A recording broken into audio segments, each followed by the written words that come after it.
Olá pessoal, sejam muito bem-vindos a mais um Cash Podcast, porque se tu queres, tu pode. Eu sou Mimica Reis. Olha aqui, ó. Olha aí, ó. Eita, tá ao vivo, galera. Isso vivo. Dá pra ver que tá ao vivo. É. E aí, quem é você? Eu sou o Maurício Feliz. E você? Mimica Reis, graças a Deus. E hoje estamos com um novo espaço aqui pro Cash Podcast. Estamos em nova casa. E para iniciar essa nova temporada, hoje estamos aqui com o atual prefeito de Brusque, André Vec. Seja muito bem-vindo ao Cash Podcast. Obrigado, rapaziada. Obrigado pelo convite, pela oportunidade. Desejar uma boa tarde para quem nos acompanha.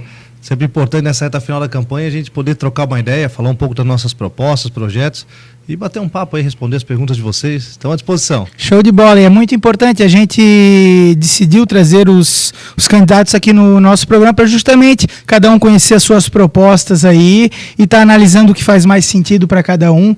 Então, Maurício, comece aí com nossas perguntas. Puxei aqui a ficha corrida aqui do André.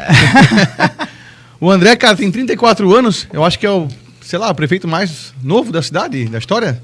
Não. Teve o Prudêncio? Não, o Prudêncio foi com 34 também, mas acho que teve o, se não me engano, César Gevaer, teve um que foi com 22. Nossa senhora. 22 anos. 22 anos. Mas também é novo, 34 anos. Parabéns, inclusive, né? Obrigado. 34 anos, chegar já a prefeito não é fácil. Um pouquinho mais, né? E é isso aí, olha só. Ele tem uma aqui ali. Tem licenciatura em Educação Física, bacharelado em Administração Pública, MBA? É. Em Comunicação Eleitoral e Marketing Político, mestrando em Administração Pública na UDESC. Ele também tem aqui, ó, Instituto Estadual de Educação, professor, prefeito de Blumenau, é isso? Prefeitura, gerente, né? prefeitura, isso, prefeitura. Gerente de Programas e Projetos de Governo. E também na Prefeitura de Brusque, foi coordenador, assessor, gestão de projetos, planejamento, diretor de governo, gestão estratégica, secretário municipal de governo, gestão estratégica, diretor-geral, governo e gestão estratégica. Estou cansado já. Olha só quanta coisa aí, né? E na Câmara Municipal de Brusque, também vereador, atualmente ocupando o cargo de prefeito interino. Exatamente. Ô, louco, eu cansei só de falar. Conta um pouquinho como é que é isso tudo aqui, como é que foi essa tua história aqui, que te chegou até aqui com 34 anos, prefeito de Brusque. Então, eu sou lá da Limeira, né? Muito orgulho. Estudei na escola Professora Augusta Dutra de Souza e sempre gostei muito do esporte, né? Hoje estou um pouquinho fora de forma, vou ter um pretinho aí para dar uma tapeada, mas sempre gostei muito de esporte. Sempre joguei xadrez e basquete, duas modalidades que eu sempre competi.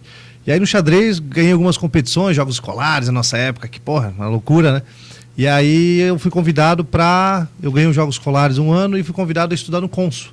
Então eu ganhei bolsa integral, fiz o final da minha 8ª série, hoje seria o equivalente a 9º ano, né? Então fui na metade do ano, terminei o ensino fundamental no Consul e também estudei o ensino médio todo com bolsa no Consul.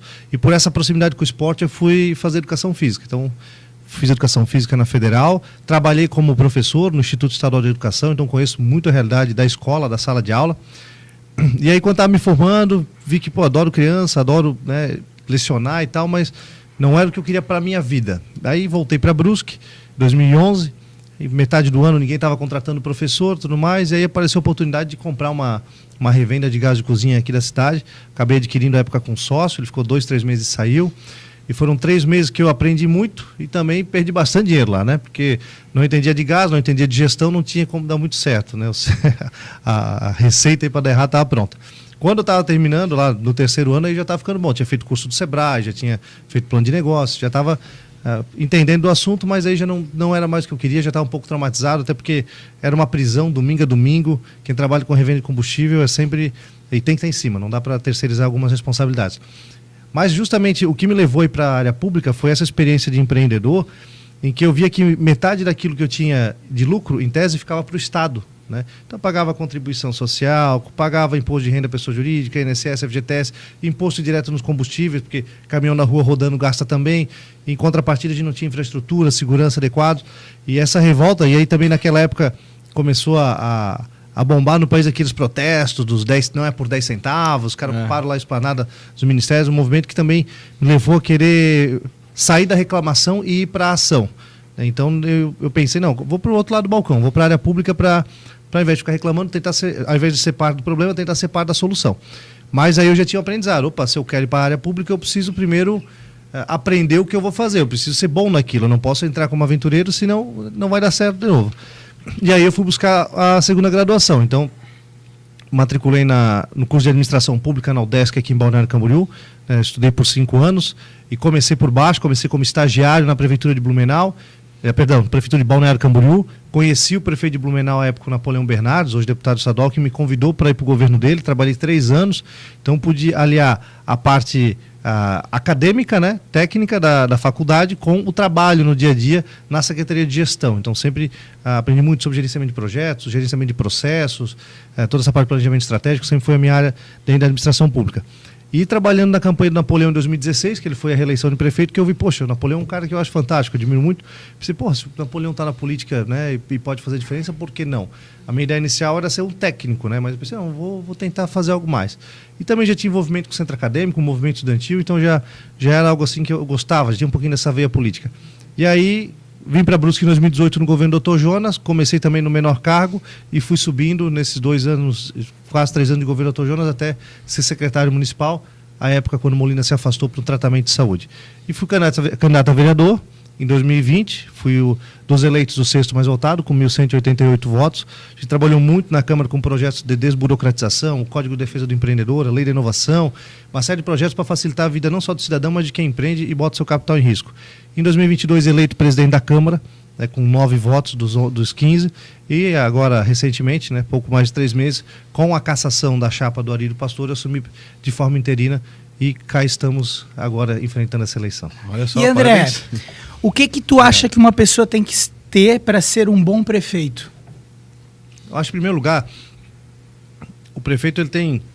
Hoje, se a gente for... Não vou aqui ficar falando sobre teoria, né? Mas, em forma resumida, o perfil ideal que a gente... Que a academia, que tudo que tem hoje de referencial teórico, científico, a gente tem que alinhar a parte política com a técnica. Política não necessariamente partidária, política no sentido de você ter empatia pelas pessoas, você entender que por trás de um número, de um orçamento, tem vidas que dependem muito da caneta do gestor. Então, é política nesse sentido, política de relacionamento, de empatia. E técnico no sentido de você conhecer bem os processos, conhecer bem a legislação, entender da burocracia, para você poder vencer essas etapas e tirar as ideias do papel e colocar elas em prática de fato, né?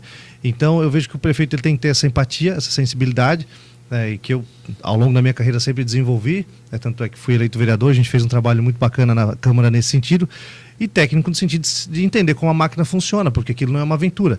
E eu sempre faço a seguinte reflexão, Mimica: quando a gente está com algum problema de saúde, a gente vai procurar um médico, né? Quando a gente está com algum problema na justiça, vai contratar um advogado.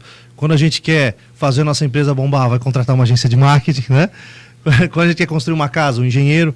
Então, por que para gerir a prefeitura, né, que é o maior empregador da cidade, 4.500 servidores, um orçamento aí de mais de 800 milhões, a gente vai botar qualquer pessoa sem preparo, sem experiência, né, sem conhecer daquilo que está sentando lá para trabalhar? Então, é por isso que eu me coloco à disposição, com a minha experiência de mais de 10 anos na área, com a minha formação em administração pública, estou terminando agora o mestrado na área também, é o que eu gosto de fazer, sou apaixonado por fazer e me sinto muito preparado hoje para estar naquela cadeira e muito seguro de que, se eleito formos, né, junto com o Deco Batiste, a gente vai poder fazer um grande mandato até o final do ano que vem. Show de bola. E uma pergunta também que eu acho que é muito interessante é, tu analisando todos os candidatos, por que tu acha que tu é o que deve estar lá naquela cadeira? Olha, Mimica, eu, esse final de semana, conversando e refletindo muito sobre todo esse processo eleitoral e tudo que tem acontecido, a gente discute muito hoje em dia a gente escuta muito na praça as pessoas conversando, são 3 candidatos à direita e um à esquerda. De fato, mas entendo que a reflexão que a gente tem que fazer não é só essa, é também essa. Mas a questão que a gente hoje tem 3 candidaturas que representam o passado e uma candidatura que representa o futuro. E sem falar mal dos candidatos das pessoas, a gente não está aqui para fazer isso. Mas a gente tem um candidato que está com apoio e quer seguir a linha do que estava na cadeira até pouco tempo atrás, foi cassado. Tem um candidato que tem o apoio de um ex-prefeito também, que hoje tem que devolver 27 milhões para a União por causa de fraude de licitação da época dele, também olhando para o passado. Um candidato à esquerda que vem com ideias ultrapassadas, que fizeram mal em todos os países do mundo que foram implementadas e que também quer olhar para trás, que a gente vem com uma ideia nova, a gente vem com a questão da inovação, de olhar para frente, de investir na juventude, de pensar em políticas públicas que de fato deram certo, né? De pessoas qualificadas nas cadeiras certas, nas secretarias certas, para poder fazer a diferença, sem ficar olhando para trás e ficar querendo repetir o que foi feito. Vamos olhar para frente, vamos aprender, vamos fazer as coisas certas. Então eu vejo que hoje a gente tem uma candidatura que olha para o futuro, que é a nossa, e 3 que representam o passado. Então essa é a grande diferença que nos coloca, né, como grande diferencial nessa eleição. Show de bola. E hoje, o que tu vai trazer à tona de mais forte caso tu seja eleito, assim? Qual seria a tua proposta? Nós temos 5, dentro do nosso plano de governo a gente tem uma série de propostas, mas eu destacaria 5 que são as principais, que é o que desde a época de vereador a gente percebe que a população tem uma maior carência, né? A primeira delas é a saúde, sem dúvida alguma a saúde. Eu estive até hoje de manhã visitando o Hospital Zambuja, eles prestam um serviço excepcional, excelente, uma estrutura muito boa. Fazia um tempo que eu não andava lá pelos corredores e conhecia o setor, foi fantástico. Mas a prefeitura vem nos últimos anos investindo muito em hospital e deixando a atenção básica abandonada. Só para vocês terem noção, o investimento de recurso próprio nos 2 hospitais, Zambuja e Dom Joaquim, nos últimos 2 anos, 2020 a 2022, que a gente tem um orçamento fechado, ele dobrou. Enquanto a atenção básica, que são as unidades básicas de saúde, ele mal acompanhou a inflação. Então, o que eu estou querendo dizer com isso? Que a atenção básica é onde as pessoas têm acesso ao SUS de verdade. É o postinho, como a gente conhece, que está lá no bairro. Não é todo mundo que pode pegar um Uber, né, que tem carro para poder ir até o hospital. Então, a unidade básica ela tem que ser bem atendida. E, inclusive, a gente, hoje conversando lá com os gestores do hospital, eles me relataram que cerca de 60% dos atendimentos que eles fazem poderiam ser resolvidos nas unidades básicas de saúde. E por que não são? Porque a infraestrutura há anos não tem manutenção, porque muitas delas faltam médico, falta medicamento e em algumas delas o povo é mal acolhido. Então, o nosso foco é o quê? É rever essa situação, é focar na atenção básica. Até porque, né, Mimica e Maurício, hoje a gente prevenir é muito mais barato do que você deixar, do que você remediar. O que quer dizer? Se tu está com uma dor abdominal e tu vai numa UBS e tu é bem acolhido, o médico te atende bem, te dá uma receituária e tu ganha o medicamento, vai para casa se tratar, 2 dias você está curado. Agora, se tu vai na UBS, tu é mal acolhido, não tem médico ou não tem medicamento, fica 1 semana, 2 semanas sofrendo, esperando, cara, vai dar 2 semanas, tu vai estar lá no hospital custando 10 vezes mais porque virou uma úlcera. Então, é essa a nossa visão de focar o atendimento preventivo na saúde, que sem dúvida é a nossa maior prioridade. E as outras a gente vai discutindo ao longo do nosso bate-papo para não virar um monólogo, pode ser? De bola. Ô, André, tem aqui algumas questões aqui que eu pedi para o pessoal fazer. Uma delas aqui, né, já falamos de saúde um pouquinho, a segurança, né, que é também outro ponto que o pessoal também se preocupa, né? Qual a estratégia para lidar com as questões de segurança? Nossa cidade é muito boa, né? Tem um dos melhores índices, acho que é a segunda mais segura. Uma das 5. É a segunda do estado, uma das 5 do país. Isso. Acima de 100 mil habitantes, né? Exato. Mas sempre pode melhorar, né? Quais são, assim, as tuas ideias nessa questão da segurança na cidade? Então, hoje a segurança constitucionalmente é responsabilidade do governo do estado. No entanto, o município não pode ficar de braços cruzados, porque independente se a responsabilidade é do estado, do município ou da União, a gente tem que cuidar da cidade como um todo. Então, hoje, Brusque já se destaca por ter convênios com as polícias civil, militar, corpo de bombeiros, em que há um repasse de recurso próprio da prefeitura para esses órgãos, né, para que eles possam ter uma melhor estrutura. Inclusive, se você falar com os profissionais da segurança pública aqui, a polícia militar, né, e os outros órgãos, eles são dos mais bem estruturados do estado, comparando com as outras cidades, justamente por causa desses convênios, que antigamente era fundo, né, e transformou em convênio e tem dado muito certo. A gente tem a prioridade agora de avançar na segurança em alguns pontos, dentre eles a questão do monitoramento. Hoje a gente tem um cinturão de fibra ótica em toda a cidade, ou seja, instalação de câmeras com OCR em todos os acessos, nas vias de principais fluxos, para quê? Passou a placa com alguma restrição, a polícia já é notificada e já é direcionada lá para estar abordando o veículo. Então isso é uma estratégia que ajuda muito a inibir a entrada, né, de pessoas mal intencionadas que têm algum veículo com registro. E geralmente os crimes maiores são feitos com veículos furtados, justamente para não identificar, né, quem é o condutor e, sobretudo, o dono do veículo, né? Outra frente que a gente tem é uma articulação que a gente vai ter que sentar com o governador e buscar maior efetivo para a cidade. Hoje a gente tem menos policiais do que a gente tinha 15 anos atrás, né? Então, é importante essa articulação, porque a decisão da distribuição de policiais ela é política. A gente vai ter agora 500 novos policiais formados, né, via concurso, né, aprovados no concurso público e formados para estarem indo para os municípios, e a nossa proposta é estar sentando com o governador. Inclusive a gente tem o apoio do governador Jorginho Melo, o PL do presidente Bolsonaro é vice na nossa chapa, com o vereador Deco Batiste, e agora a gente vai ter, com esse apoio do governador e a bancada de deputados estaduais do PL, uma articulação maior, e não tem dúvida que a nossa chapa é a que tem mais portas abertas com o governo do estado para, nessa articulação, tentar trazer um maior efetivo, né? Vamos buscar tentar trazer pelo menos uns 20 policiais. Quantos vem a gente não sabe, mas a gente vai estar trabalhando junto com o governo do estado para trazer um maior efetivo. Que estrutura boa a gente tem, veículo, armamento, equipamento, mas a gente precisa ter capital humano, pessoas para trabalhar, e é nesse sentido que a gente vai atuar junto ao governo do estado. Show de bola. E eu tenho algumas perguntas aqui que me pediram para fazer, que eu acho que é bem interessante a gente estar botando à tona aqui. Uma delas, vamos achar assim: qual a proposta para a cultura na nossa cidade? Somos uma cidade rica em artistas. Exatamente. Hoje a gente tem já alguns avanços. A gente fez uma mudança recente na Fundação Cultural, colocamos de volta o Igor, que é um servidor de carreira, um cara muito bem relacionado com todo o setor da cultura.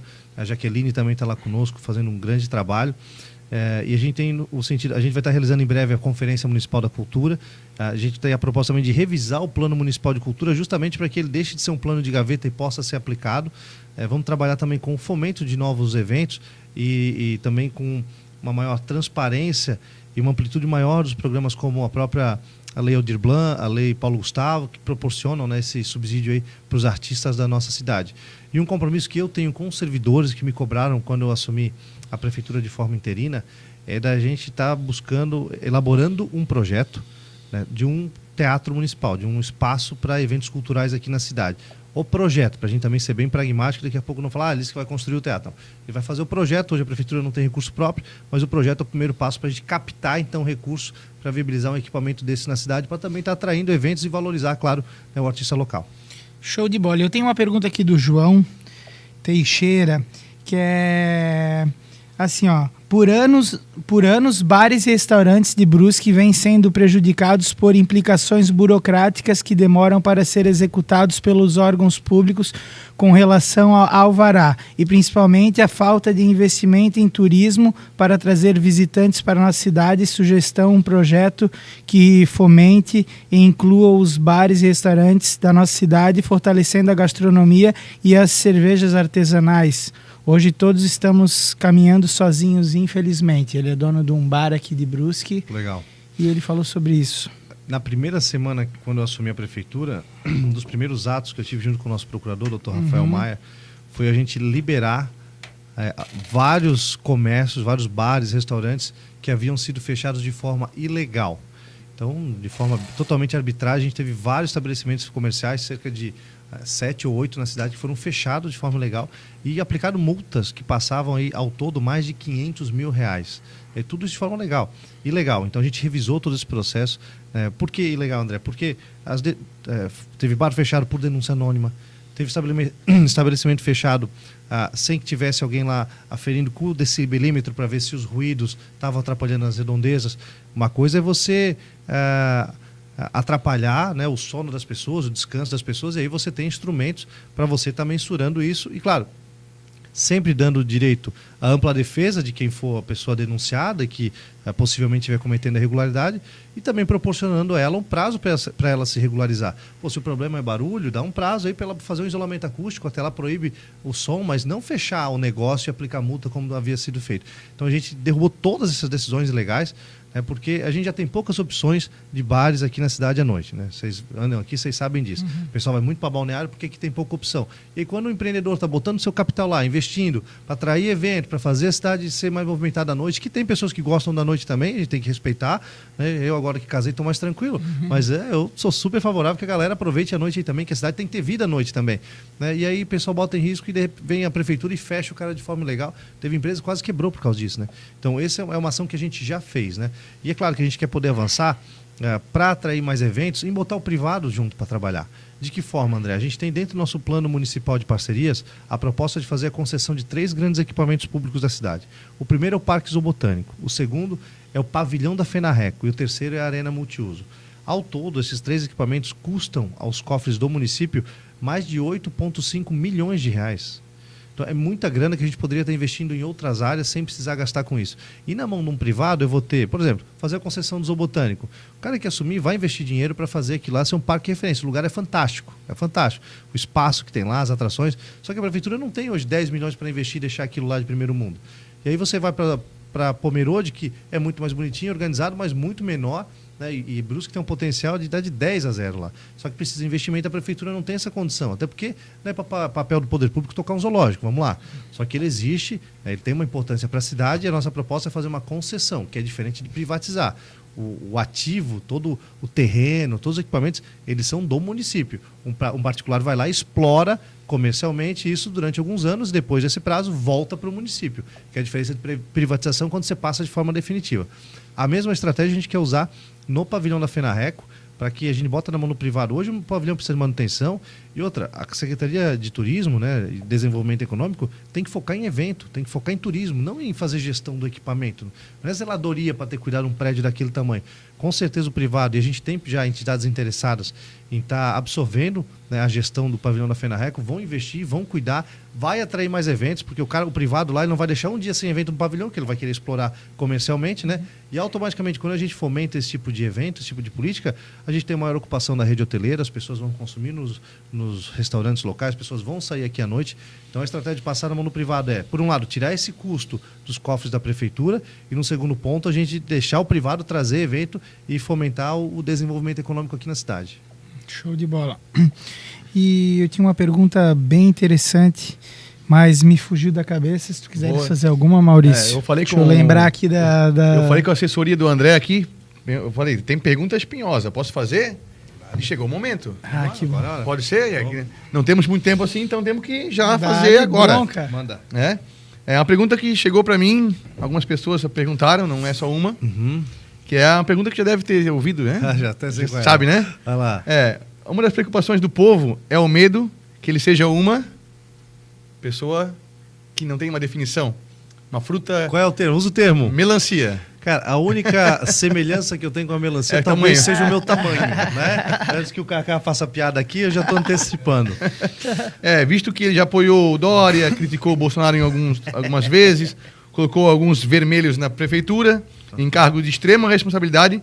O que ele pode dizer isso? O que o André pode falar isso? Boa pergunta. Deixar tranquilizar as pessoas. Eu acho que é uma pergunta excelente, porque assim, o pessoal que dispara o vídeo fake ali com meias verdades, que é igual uma mentira completa, né?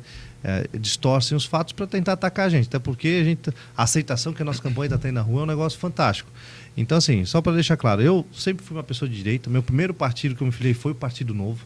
Todas as minhas pautas, as bandeiras sempre foram voltados à liberdade econômica, ao empreendedorismo, né?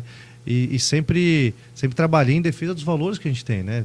Da família, os costumes tradicionais, enfim. A gente sempre teve uma postura muito clara em relação a isso. De todo modo, eu também, justamente por tive a oportunidade de viajar a muitos lugares do Brasil e conhecer a política em diferentes lugares, eu aprendi também a ouvir o contraditório. Então, quando falam, o André já criticou o presidente Bolsonaro, olha, toda unanimidade ela é burra, né? E eu, como político também, apoiei ele em 95% das decisões. Agora, tem 5% que eu tenho que questionar. Pô, a gente quer um país melhor, eles gostam de falar amém para tudo que um político fala, e não pode ter político de estimação. Defendi, votei, né, do presidente Bolsonaro, acho que foi injusto o que fizeram com ele, né, mas é claro que ele teve alguns erros, né?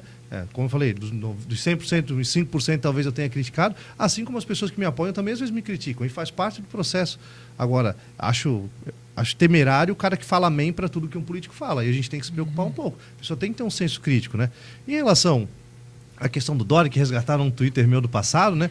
Eu sou um cara que eu me vacinei, né? Eu defendo o uso da vacina, sobretudo quem tem poliomielite, tem uma série de vacinas importantes, fundamentais, que se a criança não tomar, ela vai ter um atraso enorme no desenvolvimento dela, mas eu defendo que eu use e defendo, estimulo que as pessoas se vacinem. Agora, a liberdade individual é de cada um. O cara lá no Covid que não quer tomar vacina, tá tudo certo. nunca defendi a obrigatoriedade, até porque hoje aparecem alguns efeitos colaterais da vacina e tudo mais, e eu respeito isso, né? Então, em nenhum momento eu falei, a vacina é obrigatória. Inclusive o Deco, que é o meu vice, ele é autor do projeto de lei que proíbe o passaporte sanitário aqui em Brusque. Esse negócio de, só pode entrar na prefeitura se tiver vacina, como teve já em processo seletivo, a lei dele que derrubou isso, né? Então a gente defende sobretudo a liberdade das pessoas definirem o que elas querem para suas vidas, e não ficar obrigando a tomar vacina de A, B ou C. Eu sei o que é para mim, eu tomei as 3 doses, estou tranquilo em relação a isso. Agora o cara que não tomou nenhuma, tá tudo certo, a amizade é mesmo, eu não defendo que ele tenha obrigação nenhuma. Continuando, em relação às nomeações, né? Eu tive a nomeação do Dr. Rafael Maia, certo? Que por acaso é advogado, né? E por acaso defendeu já o ex-prefeito Paulo Essel em algumas ações. Bem, uma relação cliente-advogado, né? Eu acredito, Mimica, que se alguém for contratar tu para prestar um serviço, pouco te importa o que o cara defende ou em quem ele vota. O que importa é que tu preste um bom serviço e que ele faça o pagamento do teu serviço, da mesma forma contigo. Então esse negócio, ele advogou para o PT. Bom, tem advogado que defende estuprador, né, acusado de estupro, homicida, nem por isso o advogado concorda com aquilo que a pessoa fez, ele está sendo pago para isso, né? E o doutor Rafael Maia é um cara da minha extrema confiança, conheço ele já, olha, uns 20 anos, meu advogado há mais de 10, né? Então, um cara extremamente competente e que, de fato, deu uma fluidez enorme na Procuradoria. Por exemplo, vamos contar alguns casos. As empresas fechadas, ilegalmente, foram fechadas por um procurador dito de direita. Mas que direita é essa? Que fecha comércio, que atrapalha a geração de emprego, que atrapalha a geração de renda. O Maia entrou junto comigo, abriu na primeira semana. Para mim, direita é isso, é quem defende o empreendedorismo, é quem defende o direito das pessoas trabalharem e terem os seus negócios, né? Da mesma forma, a gente teve agora o doutor Rafael Maia questionando uma suposta dívida que a prefeitura teria com o hospital, de 7 milhões. E ele fez a conta, não.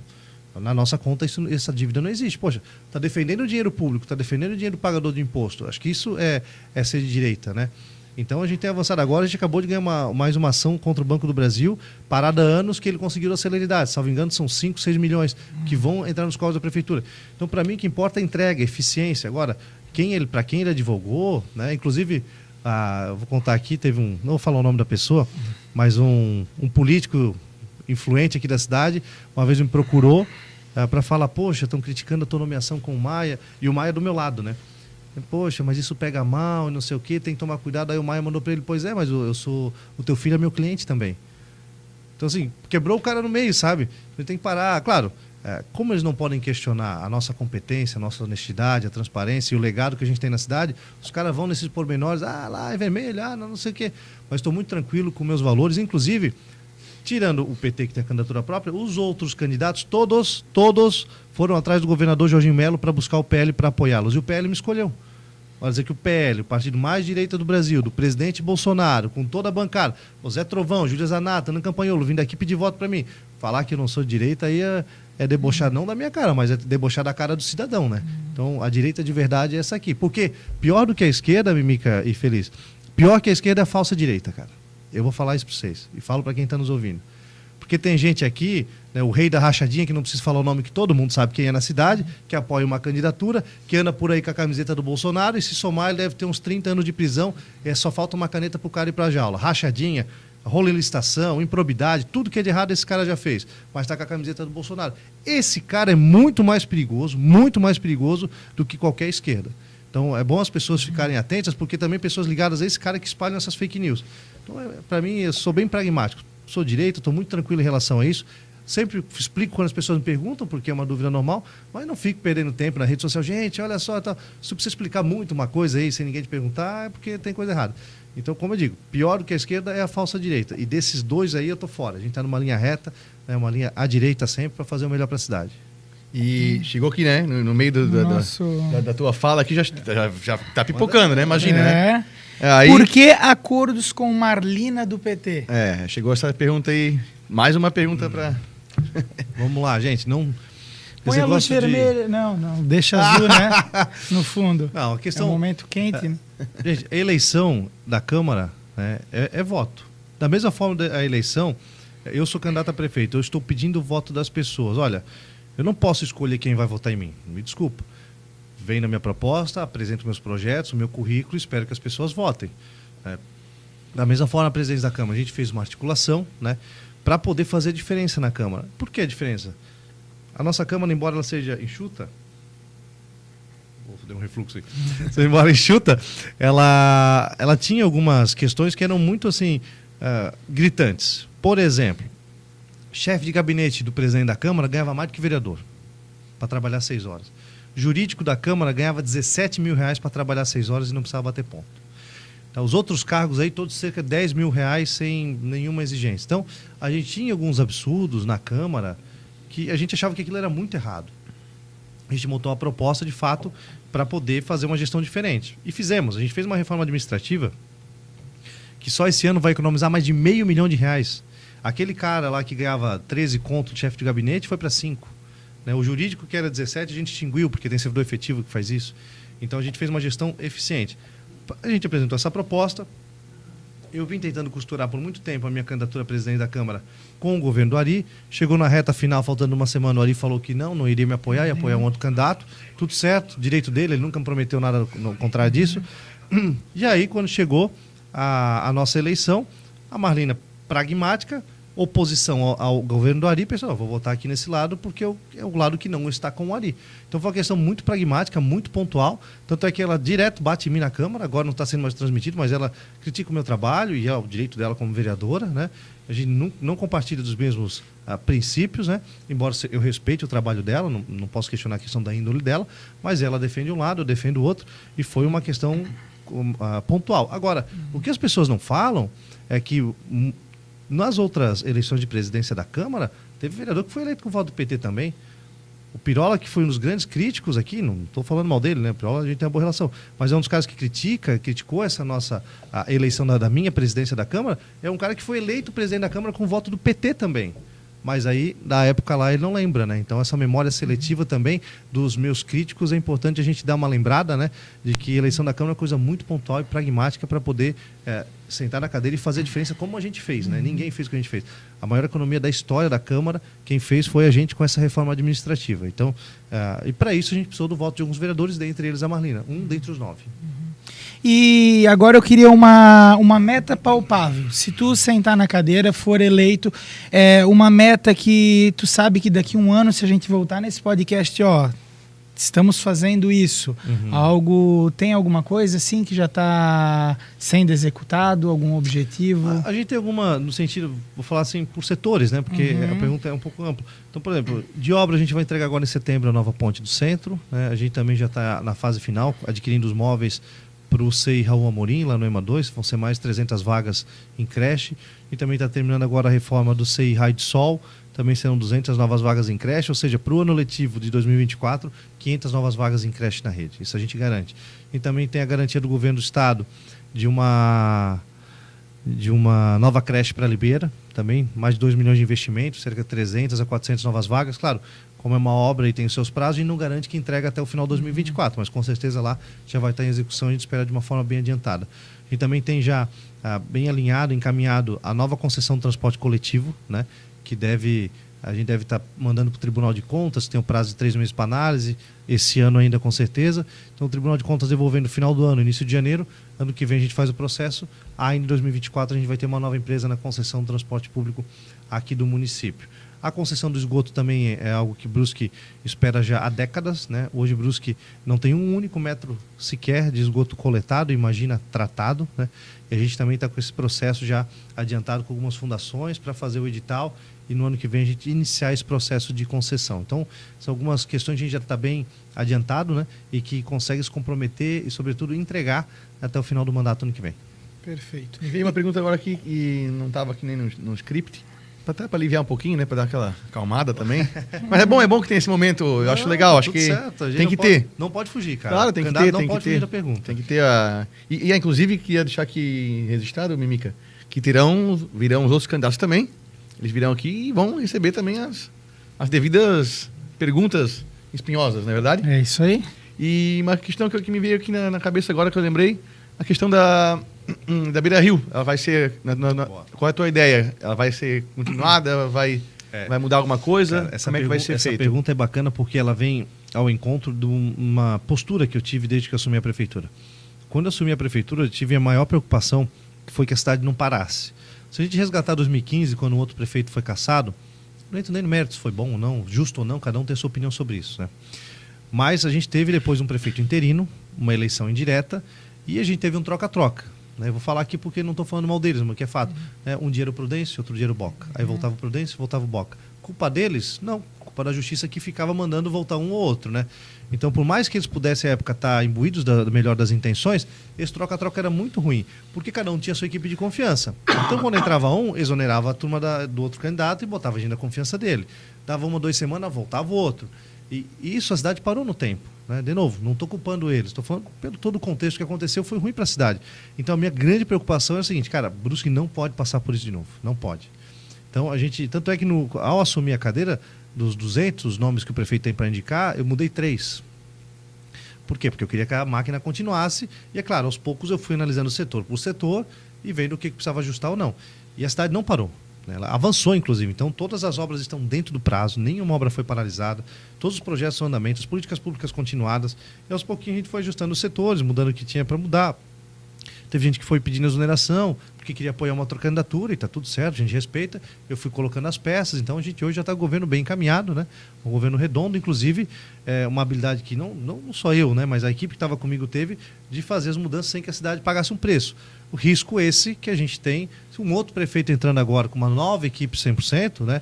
Corre o risco de acontecer como foi lá em 2015. Então, acho que não é o principal motivo, claro, que para as pessoas votarem em mim, mas é um ponto para as pessoas refletirem, né? Se a gente quer esse risco de ter uma nova troca para a cidade parar, né, e ter começado do zero, sendo que ano que vem já tem outra eleição.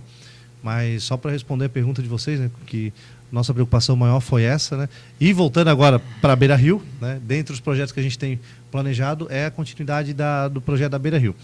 Hoje o recurso está garantido, a gente está na fase do licenciamento ambiental e vamos tentar, dependendo do prazo do licenciamento ambiental e do projeto, ainda esse ano publicar o edital para no ano que vem, né, no mais tardar no ano que vem, iniciar essa obra, que vai ali do fundo da Igreja Calvário, né, perto da ponte, da PAI, vai seguir até aquela ponte que está sendo concluída, que liga o Rio Branco ao Maluche, lá perto do Schmidt Gás, atravessa lá, vai beirando o rio até a ponte que não é mais nova, mas já foi nova, também lá do Rio Branco, né, que liga a Souza Cruz, perto do novo Otto Atacarejo. Então, o recurso para essa obra já está garantido e que vai aliviar bastante o fluxo de veículos ali da Avenida Dom Joaquim, né, aqui Antônio Raio, aquela região.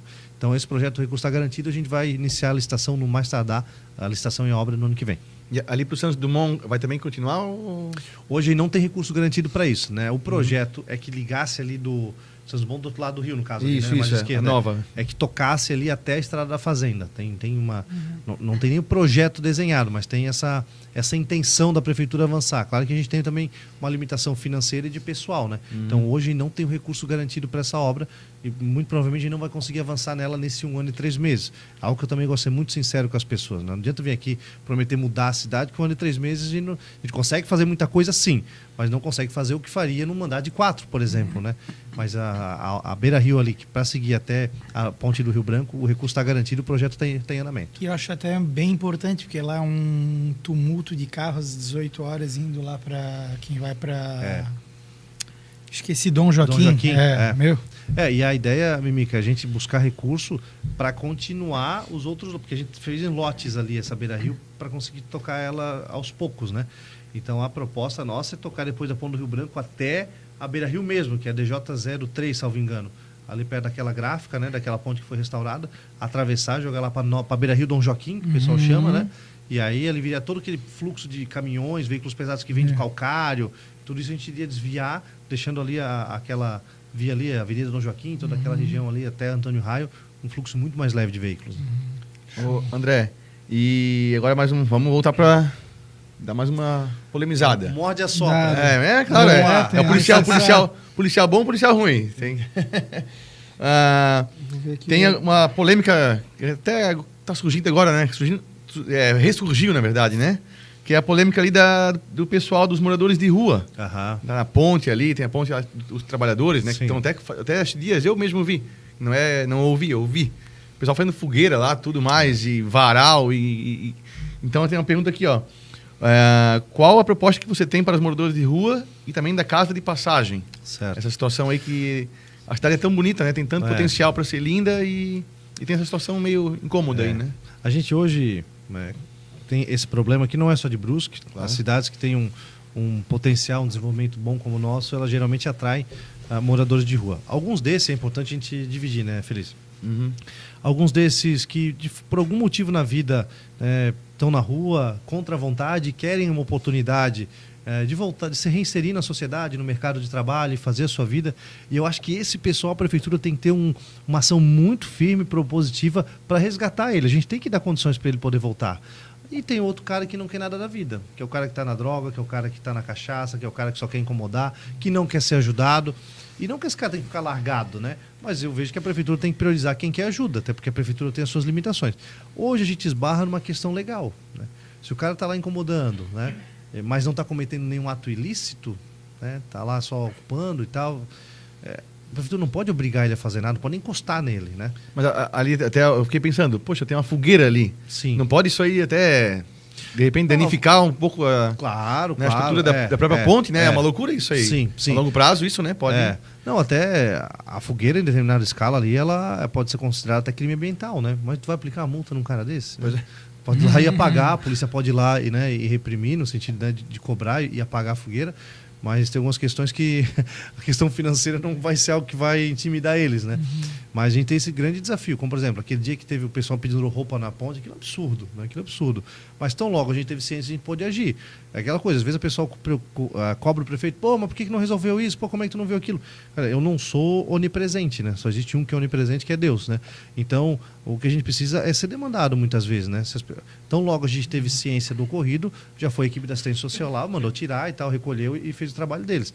Então a gente tem esse grande desafio. A gente hoje está na fase já final de compor um grande comitê intersetorial, porque a política pública em relação aos moradores de rua ela tem que ser transversal, não só da assistência social. Ela começa na questão de saúde, né, com a segurança alimentar. As pessoas comem mal, ingerem droga, ingerem álcool, né? Então a gente tem que trabalhar desde o ponto de vista da saúde, o ponto de vista social também, né? O ponto de vista econômico, de prepará-las, dar capacitação para elas voltarem para o mercado de trabalho, e tudo isso com o suporte de outros poderes, né? Com o próprio Ministério Público, né? Que tem que estar acompanhando esse processo também e ser parte da solução, né?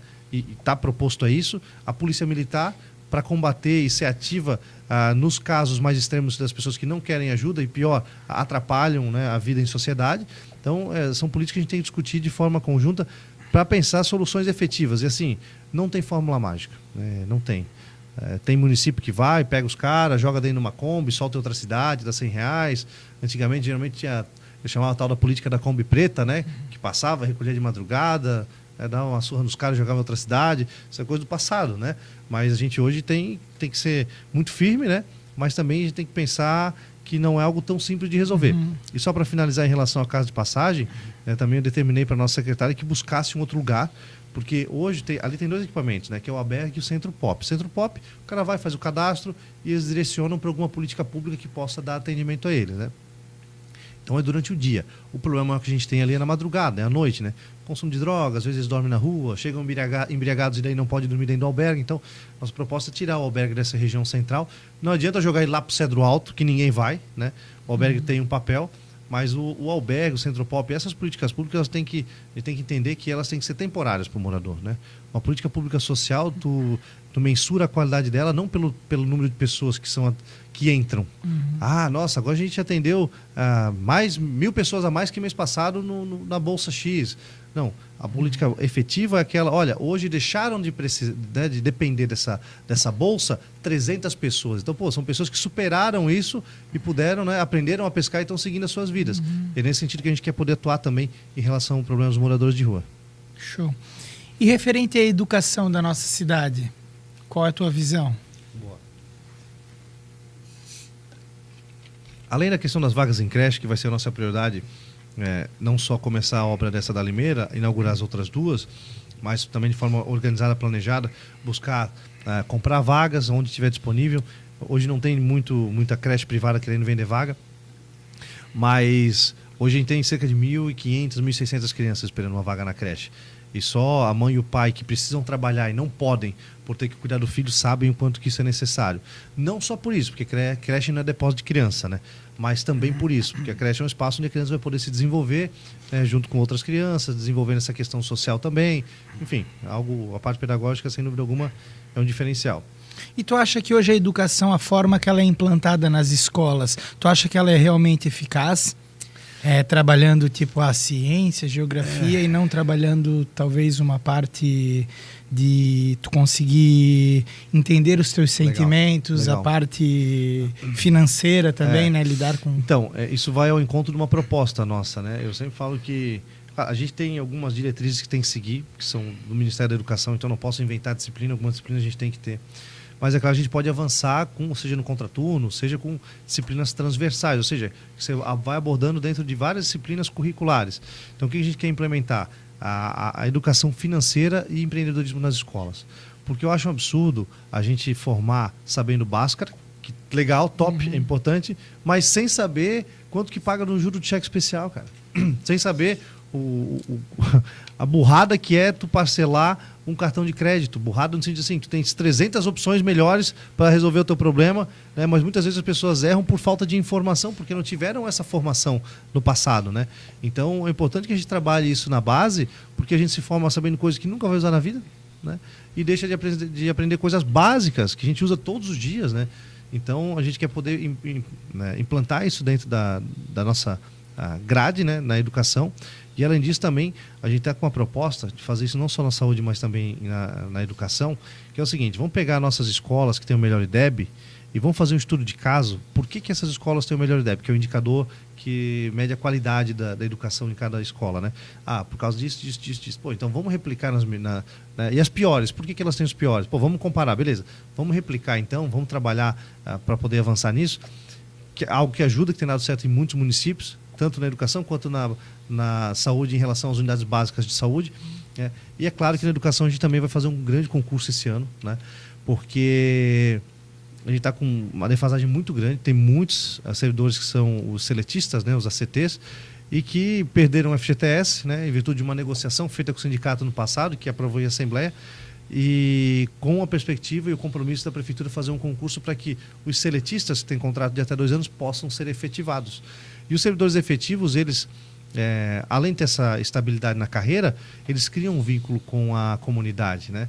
Então, o professor seletista que está numa escola, ele fica 2 anos e ele sai. Quando ele está começando a conhecer melhor as crianças, os outros profissionais, a comunidade, ele sai. Enquanto servidor efetivo, ele permanece. Ele vai conhecendo as crianças, vê as crianças crescendo, conhece os pais, a comunidade, enfim, ele tem esse envolvimento. E não por coincidência, as nossas escolas que têm os melhores IDEBs são as que têm proporcionalmente mais professores efetivos. Então a gente percebe uma correlação, né? E quer poder então fazer o concurso também para poder melhorar a qualidade de ensino na educação. Show de bola. É isso aí, Maurício. Temos mais alguma pergunta? Tem mais uma coisinha aqui, que eu acho que o André precisa encerrar daqui a pouquinho, né, André?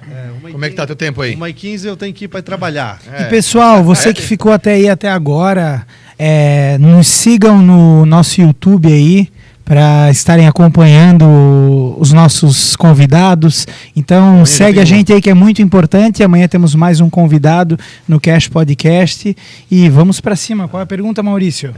Aqui também agradecer também o Emerim também, que veio aqui hoje dar uma força pra gente, né? Agradecer também o Erickson, que está ali comandando a nave. Isso aí. Luciano, Guilherme Borges, todo mundo aí, fotógrafo, a galera aí, Kaká. O Mica. O Mica, esse é uma parte, né? O Mica e o Mimica. Eu lembrei dele num evento esse dia, ficou todo emocionado. Ai, o André lembrou de mim. Aí, Mica. Eita, de novo. Vamos lá, então, tem até que horas tem? 1h15. 1h15? Tem um tempinho ainda, tem um tempinho. Dá para fazer mais umas perguntinhas aqui. Lá. E tem mais coisas aqui que o pessoal quer saber. Que é importante, né? Não é importante frisar também que não é dúvida do povo. Tem que perguntar. Então tem que perguntar. Estamos aí para esclarecer. E pessoal, se alguém tiver alguma pergunta, quiser mandar no nosso chat do YouTube, tá aberto. Manda ali que a gente faz ao vivo aí. Quem sabe faz ao vivo, inclusive. Aqui, ó, 2 perguntas de 2 pessoas diferentes, só que são as mesmas, na verdade. Por que você, candidato, né, /prefeito, trouxe pessoas de outros estados para ocupar secretarias tão importantes em Brusque? Falta gente na cidade competente?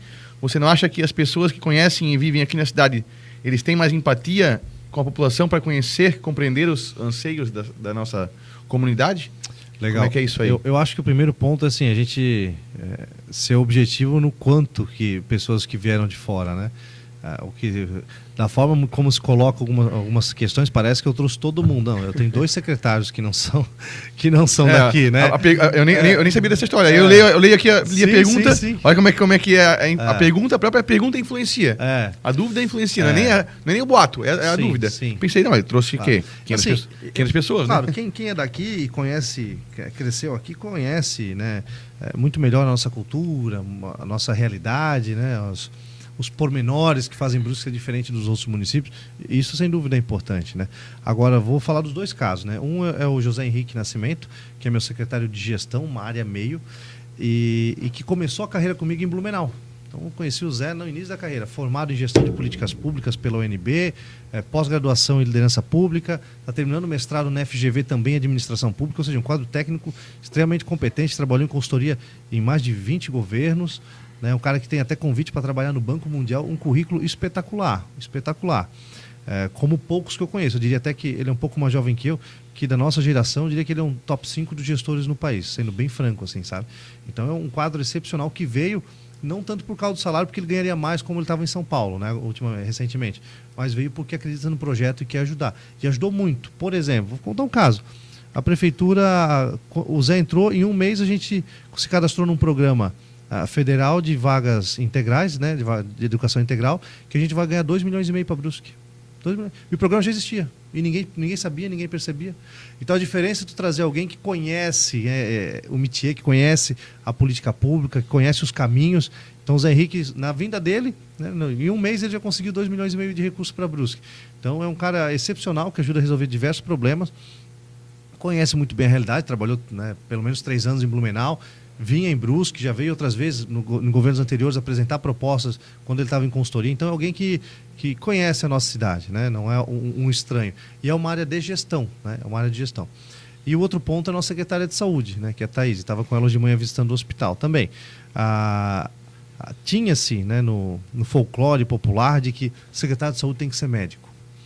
Eu discordo disso, né? Não estou dizendo que não tenha médico competente a ponto de ser secretário de saúde. Não é isso. Agora, veja bem, um médico com uma carreira já bem encaminhada, um bom gestor, né, qual seja, ele com certeza vai ganhar mais no consultório dele do que os 14 mil reais líquidos que a prefeitura paga, né? Então, financeiramente, para ele não é viável. E aí, o que ele faz? Bom, ele é secretário de saúde também, além de outras coisas, né? Então, a gente tinha, por exemplo, o doutor Oswaldo, e não é falando mal dele, só estou falando de fato, né? O doutor Oswaldo era coordenador do curso de medicina da Unifeb, atendia no consultório dele, fazia cirurgia, salvo engano, ele era diretor também do Hospital de Azambuja e também secretário de saúde, né? E não estou nem dizendo que isso era ilegal, mas é fato que ele não estava sempre na secretaria, né? E é preciso que esteja presente lá para você entender de fato os problemas, andar nas unidades básicas de saúde, conhecer a realidade da saúde no município. É fundamental isso.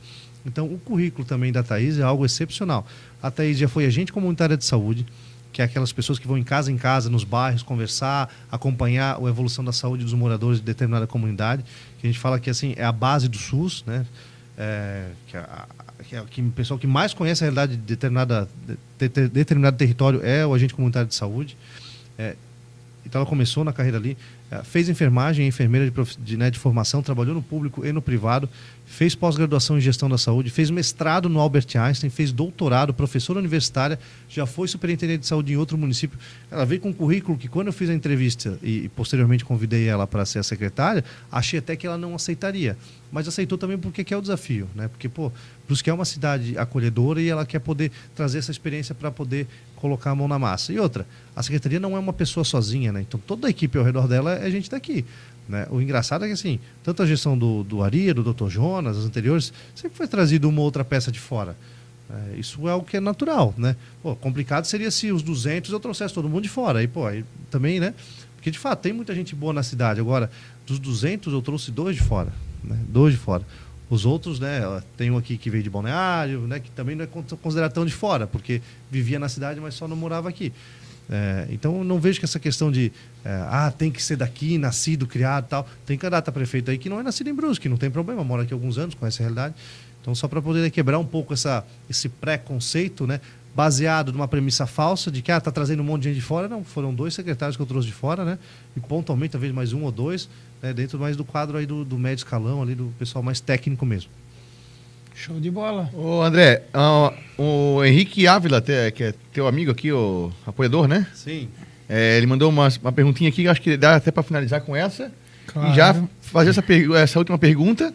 E tem mais 15 minutinhos, eu acho, aqui. E tu podes, eu acho que de repente, fazer mais falar com o público diretamente para fazer tuas últimas considerações, pedir o teu voto e enfim, né? E, sei lá, fazer outras coisas que faltou, talvez. E antes disso, eu gostaria de mandar um grande abraço para um parceiro nosso que faz aí o podcast acontecer também, que é o Bruno Torres, da Escola da Aviação ProAsul. Então, você aí que sonha em pilotar um avião, quer fazer o curso, temos aqui do ladinho, na nossa cidade aí, para que você consiga estar nas alturas. Então, um abraço aí, Bruno Torres. Em falar em Torres, tem um rapaz que patrocinou esse episódio de hoje. E vai patrocinar, ele não pagou ainda, hein? Tem que pagar. Então já está ao vivo, já fala o nome já dele. Já cobrar ao vivo. Aqui já cobra ao vivo, Manda gente, o Pix ao vivo. Olha só. É o nosso amigo Everton, ele tem uma loja aqui de informática aqui atrás, aqui perto aqui do nosso podcast. Coisa linda. Aqui, Adriano Scheffer. É ele que salva a gente, então? Ih, salvou, vai salvar. Vai salvar. Então, coraçãozinho, Everton. Precisou, aqui ó, é Adriano Scheffer, na sala 4, centro 1 aqui atrás, perto do Duda Belli. E a Torre Server Consultoria Informática e Data Center. Precisou armazenar algo em nuvem, sistema, e-mail, arquivo, sites, fale com eles. Eles são os caras, eles são os gordinhos da informática. Eita! É o César Minotti da... Então é bom. O cara, quando é mais cheio, o cara é bom. O cara tem um estoque prolongado. Uma camada vasta de lipídio. História. É isso aí, tamo junto. Um monte de gente que agradeceu aí. Então, assim, ó, pra também finalizar... com coxinhas aqui, né? Essas coxinhas maravilhosas aí que eu... Mais, Cacá? Ó, o Cacá já pegou 8. É nosso almoço, né? Aí, ó, coxinha. Né, eita. Agora acabou-se. Porque o cara agora acabou-se. O cara quando é candidato, assim, não tem almoço, né? Almoço é o que tiver, né? É verdade, é pauleira. Mas eu engordei essa campanha, por incrível que pareça. Pois é, então. Então a pergunta do Henrique, que é a nossa última pergunta aqui hoje. Ele perguntou como é que tu encontrou a prefeitura quando tu assumiu. Isso é uma pergunta também legal saber. Então, assim, a prefeitura, a gente pegou com uma série de desafios, alguns que não são de responsabilidade. Olha, caiu as coxinhas tudo no chão agora. Acabou de... Vocês não estão vendo essa cena. No podcast, cara. Não é possível. Mas agora o Cacá... Isso é ao vivo, gente. É ao vivo, deixa eu retomar. Não, deixa maravilhoso. Então vamos lá. Alguns problemas que não foram responsabilidade da antiga gestão. Por exemplo, hoje Brusque, né, a prefeitura de Brusque, vive a maior crise fiscal dos últimos 20 anos, né? E não é culpa do prefeito que estava ali antes, porque uma questão muito mais envolvendo o cenário econômico a nível nacional, a insegurança do empreendedor de investir com esse governo que está aí, né? Isso acaba refletindo também na movimentação econômica do município e automaticamente na arrecadação. A queda na arrecadação do ICMS do governo do estado, né? 25% do ICMS vai distribuir para os municípios, de acordo com alguns critérios. Então essa queda também impactou. Para vocês terem noção, até o mês de setembro, né, setembro, até o mês de julho, né, agosto a gente não fechou, mas até o mês de julho, a nossa arrecadação está 25 milhões abaixo do que foi ano passado. Eu não estou nem falando em relação ao projetado, porque o projetado bota inflação mais o índice, né? Mas em relação ao ano passado, ou seja, a gente está com menos dinheiro em caixa do que tinha ano passado e a folha cresceu cerca de 20%. Então esse é o desafio para qualquer gestor, foi o maior desafio que eu encontrei. Então quando a gente entrou, a gente já tomou algumas medidas. Então a gente já está na fase final da elaboração da Lei de Responsabilidade Fiscal Municipal, da criação de um fundo de recuperação fiscal para momentos de crise que não tem efeito imediato, mas política pública a gente tem que pensar a médio e longo prazo também, tem que plantar para que alguém colha lá na frente, não pode ser só imediatista, né? Avançou também no controle de diárias, horas extras, outros gastos, sem tirar nenhum direito do servidor público municipal. Tanto é que conseguimos pagar a metade do 13º agora em junho, né? As contas estão no azul, a gente está dentro do programação financeira. Cortei o meu salário e dos secretários em 10%, que não paga todas as contas da prefeitura, mas ajuda, né? A gente está falando num ano aí, vai dar cerca de, sei lá, 400 mil reais talvez. Aproximado a isso. Que é um valor considerável que ajuda, né? Então, mas por quê? Para a gente dar exemplo. Então, quando eu vou para um servidor e falo, cara, quando sair, agora está dando esses dias aí meio quente, meio frio, quando sai, desliga o ar-condicionado, não deixa ligado, apaga a luz. Quando a gente dá o exemplo, a gente tem propriedade para chegar e cobrar das pessoas, né? Porque, eu estou fazendo a minha parte, né? Então, o maior desafio que a gente encontrou, sem dúvida alguma, foi essa questão do cenário fiscal que a prefeitura enfrenta. E, claro, a gente tinha em muitos setores equipes boas, mantive muita gente, né? Eu tenho gente lá, vou falar um negócio para vocês, eu tenho gente lá que é do diretório do MDB, que é outro candidato, mais é competente está trabalhando. Eu tenho secretária, que é do PP, que é de outro candidato, mas está fazendo um bom trabalho, está trabalhando. Então, assim, a questão da filiação partidária, não sei se votam em mim ou não, mas eles estão fazendo um bom trabalho, né? Acredito até que vão votar, senão não estariam no governo, né? Mas a filiação partidária não é um pré-requisito para estar trabalhando com a gente. A gente quer pessoas boas, técnicas, comprometidas. E assim, e não der certo, a gente troca, como já aconteceu. Já botei gente lá, deu 2, 3 semanas, não deu certo, a gente tirou. Porque o nosso compromisso é com a entrega, é com o resultado, é com a política pública sendo efetiva lá na ponta para o cidadão. Então é nesse sentido que a gente tem trabalhado diante desse desafio, né, do ajuste fiscal que a gente tem feito, repito, sem aumentar um único centavo de imposto sequer, que é compromisso meu em não aumentar imposto, sem tirar direito do servidor e conseguindo manter as contas do Azul, né? E é justamente por isso que a população tem que refletir qual a formação, o preparo do gestor que a gente quer para estar sentado naquela cadeira e conseguir dar conta desse recado aí. Show de bola, André. E agora fica aberto aqui para ti. As suas considerações finais. As suas considerações pessoal quantos aí. minutos eu tenho de considerações? Pode ser até onde uns quiser. 2. Não gosto de pressionar. 27 minutos? Não. Pessoal, primeiro eu quero agradecer aqui mais uma vez o convite e a oportunidade, né? Desculpa estar nessa correria, mas eu sou candidato a prefeito, mas eu estou prefeito interino e eu tenho um compromisso muito grande com a nossa cidade, né? Que eu sei que todos aqui são apaixonados por ela. Então, no horário de expediente, eu estou na prefeitura. Se não estou na prefeitura, estou visando uma obra, uma OBS, estou trabalhando em função da prefeitura. Antes das 8, no meio-dia e depois das 5h30, aí é rua, é campanha, é pedido de voto e o bicho pega. Então, quero agradecer mais uma vez a oportunidade, acho que vocês contribuem muito com o processo democrático aqui na cidade, é um espaço para a gente poder responder essas perguntas espinhosas, que muitas vezes o vídeo fake chega no zap do cara e eu não estou lá para dizer que é mentira.